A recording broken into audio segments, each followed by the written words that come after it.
Alors avant toute chose, situons le contexte. Je suis un gars de la ville, j'ai déménagé il y a plusieurs années dans une ferme pour essayer d'être un peu plus éco-responsable. Qu'est-ce que ça veut dire, éco-responsable?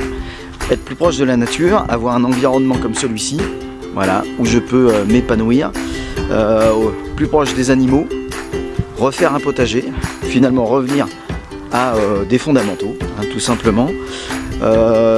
Être aussi un peu plus éco-responsable dans la manière de me chauffer, voilà, avec un poêle à pellets mécanique, une micro-station d'épuration pour traiter mes eaux usées, être le plus bio possible et le plus écolo possible aussi dans mon alimentation, manger local, très local, puisque je mange les vaches qui sont dans ce champ-là, voilà, et je fais attention à manger de moins en moins de viande, et puis tout simplement reprendre une vie plus saine, essayer d'être un peu plus autonome en alimentation. Je dis bien essayer, hein, parce que c'est l'objectif, c'est pas d'être autonome à 100%, et puis tout simplement de profiter de cette belle et grande nature.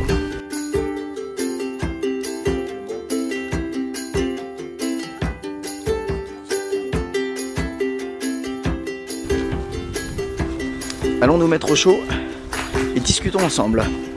C'est parti.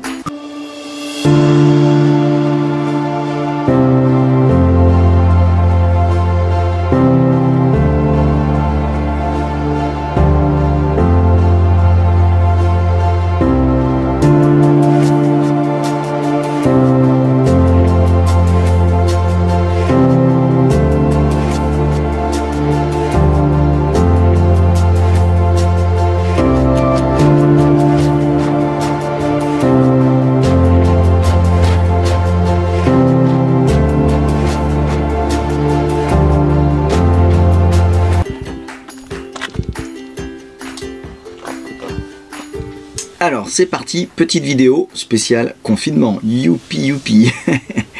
Alors à la place de cette vidéo, normalement, tu aurais dû voir une vidéo de mon premier road trip en van avec Samy, donc mon nouveau camping-car, qui me servait aussi de préparation physique pour ma nouvelle expédition en Laponie. À la place de ça, évidemment, les actualités nous ont rattrapés et on est comme vous tous confinés chez nous à la ferme. Donc j'ai fait un live Facebook hier qui m'a soulevé pas mal de questions et je vais essayer avec vous d'y répondre. En fait, j'ai noté les plus importantes, je dirais, et puis je vais essayer d'y répondre à travers cette vidéo. Donc je les ai notées pour ne rien oublier. Donc la première globale qui revient le plus, c'est comment vis-tu le confinement? Alors tout simplement, je la vis en famille et je la vis plutôt bien, puisque j'ai la chance d'avoir un jardin, un très grand jardin, puisque je vis dans la nature, et donc j'ai une liberté de mouvement que tu n'as pas si tu vis dans un appartement de 20 mètres carrés, voilà, donc forcément je vis beaucoup mieux les choses. Je suis aussi en famille avec mes enfants et avec ma femme, donc je dirais que nous, forcément, dans notre petit paradis ici, on est relativement épargné. Voilà, on a des vivres pour 3 semaines, 1 mois sans aucun problème. On a un petit potager, on a des poules, on a de quoi nous avoir une certaine autonomie. Donc ce confinement-là, nous on le vit plutôt bien. Voilà, et c'est quelque chose en fait auquel je m'étais peut-être un peu préparé déjà depuis assez longtemps. Donc dans notre malheur à tous, nous on le vit pas trop mal. Voilà. J'ai une pensée d'ailleurs particulière pour tous ceux qui bossent, les infirmiers, les éboueurs hein, aussi, parce qu'il faut pas les oublier quand même. Toutes les personnes qui nous permettent aujourd'hui de manger encore, voilà, que ce soit les boulangeries, les magasins alimentaires. Merci à vous tous de bosser pour nous et de prendre soin de nous. Voilà, c'est important d'avoir une petite pensée pour eux quand même. Donc voilà, nous au niveau confinement, on n'est pas malheureux, donc ça se passe plutôt bien pour nous, ne vous inquiétez pas. La deuxième question qui revient beaucoup, c'est que toi, qu'est-ce que tu penses de tout ça? Alors c'est par rapport à ma position d'aventurier et de voyageur. Ça fait plus de 10 ans que je vois que la nature, la grande nature est malade, et plus particulièrement quand je vais dans le Grand Nord. Donc je suis hélas pas surpris et un peu désespéré de voir que ça arrive. Alors j'ai pas forcément anticipé le phénomène, que ce soit un virus ou des choses comme ça. Mais faut être lucide quoi, ça fait 10, 15, 20 ans déjà que la nature est quand même très sérieusement malade. Donc il fallait quand même pas être surpris que ça retombe pas sur l'homme à un moment donné, hein, quand l'eau est polluée, quand l'air est pollué, quand les sols sont pollués. Faut pas rêver. Faut pas rêver, fatalement un jour ou l'autre on le paye, et aujourd'hui c'est ça, c'est le coronavirus. Demain ce sera autre chose, après-demain ce sera des tornades, des tsunamis, ce qu'a vécu l'Australie avec les feux, les inondations qui ont lieu ailleurs, les graves inondations, la fonte des glaces, voilà, j'en passe quoi, hein. Il y en a des quantités astronomiques, ça me prendra 1 heure de vous énumérer tout ce qui nous tombe dessus. Donc c'est hélas avec un peu de lucidité que je suis venu vivre ici dans la nature, en essayant d'être un peu plus éco-responsable, plus proche de la nature, d'inculquer aussi ces valeurs-là à mes enfants et à mes proches, puisqu'il était assez logique pour moi qu'un jour on allait avoir un souci comme ça, et que aussi en termes économiques on ne sait pas tout à fait ce que ça va donner, hein. En moins de 15 jours la nature est capable de nous mettre complètement au ralenti, et peut-être même d'anéantir complètement toute une économie, hein. Donc là on se rend compte une fois de plus que c'est la nature qui est plus forte et qu'il faut se plier à elle, et qu'il va falloir arrêter nos conneries. Voilà ce que je pense un petit peu de tout ça. Que penses-tu de tout ce qui est répression? Donc je pense qu'on doit parler des amendes certainement pour ceux qui sortent ou des choses comme ça. Et bah écoute, de toute façon c'est pas compliqué, si on met pas des prunes, l'humain de base n'obéit pas. C'est apparemment aussi simple que ça. Donc moi ça me pose aucun problème. Voilà, tu prends une prune, bien fait pour toi, t'avais qu'à rester chez toi. Voilà, c'est aussi simple que ça. Je sais, hein, si toi tu vis dans un appartement, tu vas morfler beaucoup plus que les autres, et ça je le comprends, mais reste chez toi. Reste chez toi, c'est tout. Si on veut sauver des vies, il faut rester chez soi. Donc voilà, je sais que c'est plus facile à dire qu'à faire, et que pour moi c'est plus facile parce que je vis déjà dans la nature, mais tant pis. Moi c'est un choix que j'ai pris déjà il y a bien longtemps, et j'étais déjà conscient il y a longtemps que j'avais de la chance de vivre dans la nature, dans cet environnement-là.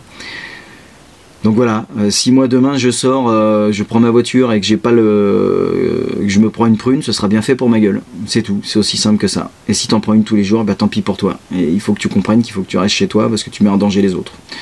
Voilà ce que je pense un petit peu de tout ça. Et tes amis aventuriers, ils en pensent quoi? Donc de manière générale, mes amis aventuriers, bah, ils ont le même discours que moi, hein, c'est pas compliqué, hein, on a le même constat, hein, sur la nature depuis longtemps. Il suffit, je vous conseille d'aller voir les réseaux sociaux de Nicolas Vanier, de Nicolas Hulot, tous ces gens-là en ce moment, qui nous ont alertés il y a des années là-dessus, sur ce qu'allait nous tomber sur la tronche. Et voilà, on y est les copains, on y est déjà depuis un moment, donc forcément ils pensent tous la même chose que moi là-dessus. Maintenant c'est pas ce qu'on en pense à l'instant T, hein, c'est ce qu'on en pensait hier, et c'est surtout ce qu'on va mettre en place demain pour essayer d'arranger au mieux tout ça. C'est ça le plus important, c'est qu'est-ce qu'on va mettre en place demain. Il y a le coronavirus aujourd'hui, mais demain on fait quoi? Une fois que tout ça s'est passé, est-ce qu'on reprend notre vie normale et on refait tout comme avant? Auquel cas on court droit à la catastrophe, on est déjà à la catastrophe, mais là on va se finir, et dans les 10 ans à venir, je vous raconte pas la taille. Ou est-ce qu'on va tirer des leçons de tout ça, et est-ce qu'on va essayer de remettre à l'honneur la priorité qui est le rapport humain-nature, nature-humain, tout simplement d'essayer de se reconnecter à cette grande nature et d'en prendre soin et d'arrêter nos conneries. Voilà, c'est utopique, je pense que ça sera compliqué, mais on va pas avoir le choix si on veut que nos enfants grandissent dans de belles et dans de bonnes conditions. Confinement positif ou négatif? Moi je trouve que ce confinement, blague à part, est positif, dans le sens où pas de phénomène confinement à cause du coronavirus, mais là on a tous l'option de pouvoir un peu ralentir le temps, de pouvoir se poser, de pouvoir prendre le temps de réfléchir sur nos vies, sur notre manière de vivre, sur notre manière d'éduquer nos enfants.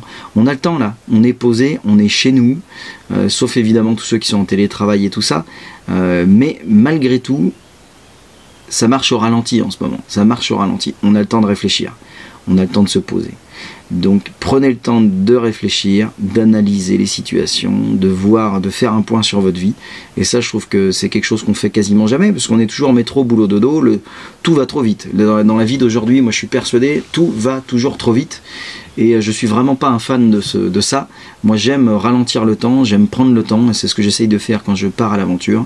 Je trouve souvent des réponses à beaucoup de mes questions. en faisant un pas de côté comme ça et en prenant le temps de réfléchir. Et pour ça, au moins, ça aura du positif. Le deuxième point positif, c'est que ça me permet de passer du temps avec mes proches.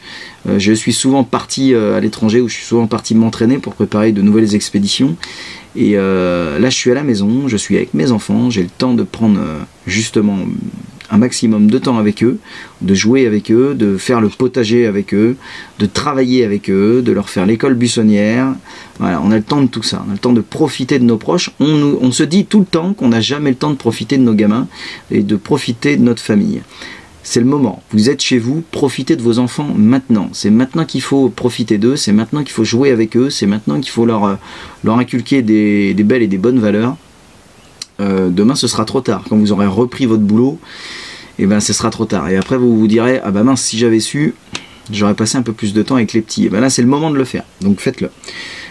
Et après, c'est aussi l'occasion de faire le point sur, vous savez, tous les petits trucs qu'on se dit, ah, j'ai jamais le temps de le faire, j'ai pas le temps, je verrai plus tard. Et c'est des petites choses qu'on fait jamais. Donc profitez-en, que ce soit pour ranger vos baraques, faire le tri par le vide de tout ce que vous avez plus d'utile à la maison, pour être un peu plus minimaliste, de commencer à faire votre potager, de tondre votre pelouse, tous les trucs qui en général nous embêtent, qu'on n'a jamais le temps de faire, c'est le moment de le faire, de remettre notre vie à plat, de ranger les dressings, de vider les dressings pour donner plein de nos fringues qu'on n'utilise pas, puisque c'est le cas, hein, pour les trois quarts des gens, on a la moitié du dressing qu'on ne sort jamais. C'est peut-être le moment de l'empacter, de le mettre dans un carton, et puis d'attendre que la fin du confinement se fasse pour aller tout donner à la Croix-Rouge. Voilà, ça peut être une belle action à faire, et au moins on aura du positif dans tout ça. Donc voilà un petit peu tout ce que ça m'apporte, moi, le confinement, toutes les interrogations. Et après la dernière question, c'est vis-à-vis de mes projets. Est-ce que ça change mes projets futurs? Alors non, puisque moi j'ai préparé depuis une semaine là mon nouveau van là dans lequel je suis avec vous aujourd'hui. Donc j'ai restauré mon camion qui va me servir à partir en road trip avec ma famille, justement pour prendre du temps avec eux. Et puis je suis toujours en préparation de mon expédition qui aura lieu l'année prochaine, au-delà du cercle polaire, avec mon ami Corentin Leduc et un photographe qui s'appelle Anthony Monnier, avec qui on va monter justement jusqu'au cercle polaire arctique. Et après nous on va commencer notre expédition dans la taïga et dans la forêt lapone. Voilà, au-delà du cercle polaire. Donc si vous voulez nous suivre, il suffit de rejoindre la page Facebook au-delà du cercle polaire, tout simplement, ou d'aller voir un petit peu tout ce qui se passe sur pascalpavie.fr ou corentinleduc.fr. Voilà. Sur ces bonnes paroles, restez chez vous, prenez soin de vous. Si vous êtes malade, prenez bien le temps de vous guérir, reposez-vous bien. Prenez soin de votre famille, prenez soin de vos enfants. Et surtout, n'oubliez pas, vivez vos rêves. À plus tard. Salut!